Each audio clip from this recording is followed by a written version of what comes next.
देखिए, इसमें शासन दोषी है। अनादिकाल से लेकर के देखें या वर्तमान संविधान के हिसाब से देखें, गौ रक्षा का दायित्व शासन का है। गो तस्करी हो रही है, उन तस्करों को रोकना ये काम सरकार का है। लेकिन शासन जब ईमानदारी से अपना काम नहीं करता है, तब गोभक्त अपने स्तर पर खड़े होकर के गाय माता को रोकने की कोशिश करते हैं। और ये हाल ही जो घटना हुई है, ठीक है, इसको गौकशी, गौरक्षकों और गौ तस्करों के बीच का झगड़ा माना जा रहा है। वस्तुतः ऐसा है नहीं, ये रंग दिया गया है कि गौ रक्षा की कोई झगड़ा था, उससे ये एक सोची समझी वृहद योजना है। चलिए, यहाँ तो गौरक्षा वाला मामला था, लेकिन देश भर में आए दिन जो जुलूसों पर पथराव हो रहा है और आगजनी हो रही है, उस पर आप क्या कहेंगे? ये विधर्मियों की एक सोची समझी साजिश, हिंदू भाई बहनों को डरा करके रखने की, एक भय का माहौल देश में पैदा करना कि हम उनके खिलाफ, उनकी गलतियों के खिलाफ बोलेंगे तो ये हमें मारेंगे पीटेंगे, एक भय का माहौल खड़ा करने की कोशिश है। वर्तमान सरकारों को कितना जिम्मेदार आप मानते हैं जो हिंदुत्व की बात करती है? देखिए, हिंदुत्व की बात तो बहुत लोग कर रहे हैं, लेकिन हिंदुत्व की मूल धारा अभी कहीं प्रवाहित होती दिखाई नहीं दे रही है। अगर हम हिंदुत्व की बात करें तो भारतवर्ष में ऐसी घटना घटती है और उन लोगों से भयभीत होकर के शासन भी फंसे हुए लोगों को एयरलिफ्ट करने की बात करती है। ये बड़ा हास्यास्पद प्रतीत होता है। इस समय तो जिस किसी ने ऐसा कार्य किया था, उनको सीधा पकड़ करके अंदर डाल के दंड दे करके और आगे बढ़ने का मामला होना चाहिए। अगर भारतवर्ष में सड़क मार्ग अगर प्रशासन के लिए बंद हो जाता है, तो ये निश्चित रूप से लगता है कि शासन व्यवस्थाएं कहीं न कहीं हिंदुत्व के पक्ष में नहीं, बल्कि वोटों के पक्ष में है। एक पक्षी वोट लेने की होड़ जो सभी पार्टियों में लगी हुई है आजकल, अल्पसंख्यकों के वोट को प्राप्त करने की होड़, ये निश्चित रूप से वोटों की राजनीति आने वाले समय में भारत के लिए घातक होगी। इसके परिणाम ठीक नहीं होंगे, क्योंकि हिंदू एक शांति प्रिय समाज है, अनावश्यक किसी से झगड़ा करता नहीं, झगड़े से बचने की कोशिश करता है, लेकिन सहने की एक सीमा होती है। और जब ये सीमा बहुत आगे निकल जाएगी, तब जो परिणाम होंगे वो ठीक नहीं होंगे, और ऐसा नहीं होना चाहिए, क्योंकि ये भारत के लिए ठीक नहीं होगा। कोई भी दंगा जब होता है, मृत्यु किसी भी पक्ष की हो, नुकसान जो होता है वो राष्ट्र को होता है, राष्ट्र के विकास में, राष्ट्र की शांति में ये सब बाधक होता है। इसलिए शासन को चाहिए कि गो हत्या जैसी कृत्य को भी रोकने में शासन अपनी भूमिका सुनिश्चित करे।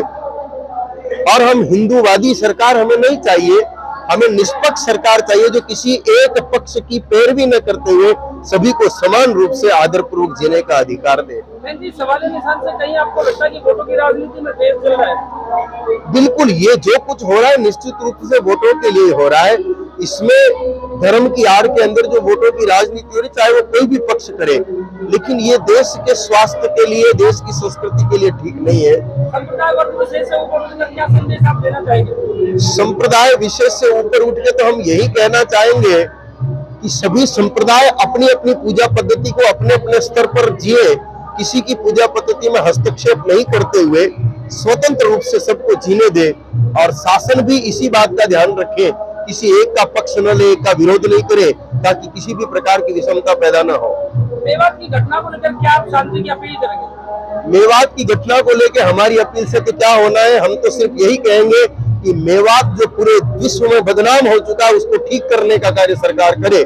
क्योंकि अभी हम शांति की अपील कर लेंगे, 4 दिन बाद फिर कुछ होगा, क्योंकि जिस प्रकार से मेवाड़ में अपराध और विभिन्न चीजें पनप रही है, मेवात का नाम आते के लोगों के दिमाग में आता है एक बहुत पिछड़े आतंकवादी टाइप चोर, लुटेरे, डाकुओं का समूह रहने वाला क्षेत्र।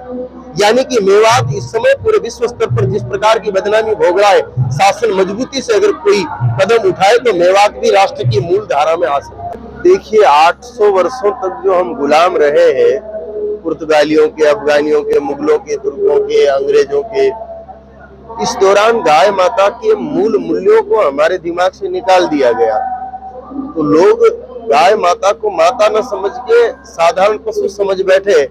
उसका परिणाम यह हो रहा है कि अनुपयोगी समझ के वो दूध को ही उपयोगी समझते हैं, जबकि गौ माता की सबसे कीमती वस्तु गोबर है, और उसकी समझ नहीं होने के कारण सड़कों पर छोड़ रहे। परिणाम स्वरूप दुर्घटनाएं हो रही है, दुष्ट लोग उनको उठा करके वध के लिए भी ले जा रहे हैं। परिस्थितियां वर्तमान में अनुकूल नहीं है, पर पिछले 10 वर्ष में एक चीज देखने में आई है कि देश के हर कोने में कहीं न कहीं गाय माता के लिए वापस आवाज उठी है।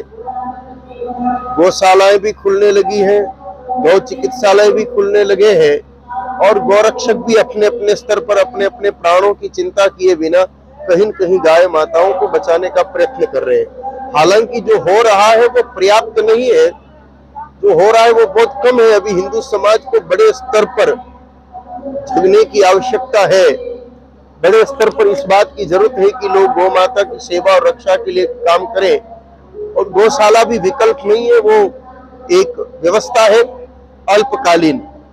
हर व्यक्ति अपने अपने घर पर एक एक गौ माता रखना प्रारंभ करे और उनकी प्रेम से सेवा करना प्रारंभ करे तो ही इस समस्या का समाधान संभव है।